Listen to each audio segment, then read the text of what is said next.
Treatment. The three main goals in treating patients with ARDS are to treat whatever injury or disease has caused ARDS. Examples are to treat septic infection with proper antibiotics and to reduce the level of oxygen therapy if ARDS has resulted from a toxic level of oxygen. To control the process in the lungs that allows fluid to leak out of the blood vessels. At present, there is no certain way to achieve this. Certain steroid hormones have been tried because they can combat inflammation, but the actual results have been disappointing. To make sure the patient gets enough oxygen until the lung injury has had time to heal. And if oxygen delivered by face mask is not enough, the patient is placed on a ventilator, which takes over breathing, and through a tube placed in the nose or mouth or an incision in the windpipe, forces oxygen into the lungs. This treatment must be closely supervised and pressure adjusted so that too much oxygen is not delivered. Patients with acute respiratory distress syndrome should be cared for in an intensive care unit where experienced staff and all needed equipment are available.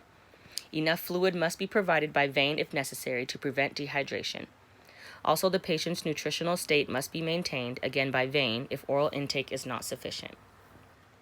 Standard therapy consists of mechanical ventilation, supplemental oxygen, prone positioning, use of paralytics, fluid management, and technique called positive and expiratory pressure to help push the fluid out of the air sacs. These are combined with continuing treatment of the original illness or injury. Because people with ARDS are less able to fight lung infections, they may develop bacterial pneumonia during the course of the illness. Antibiotics are given to fight the infection. Also, supportive treatment such as intravenous fluid or food may be needed. If other organ systems become involved, measures may be needed to support these organs. The introduction into standard practice of a recent recommendation to use smaller tidal volumes, the volume of each individual breath delivered by the ventilator, has resulted in improved survival outcomes. Earlier ventilators were set to deliver 12 milliliters per kilogram of body weight. Now only 6 milliliters per kilogram of body weight are delivered. In addition, limiting the pressure delivered to the lung, driving pressure, and plateau pressure improves patient survival. Investigational therapies.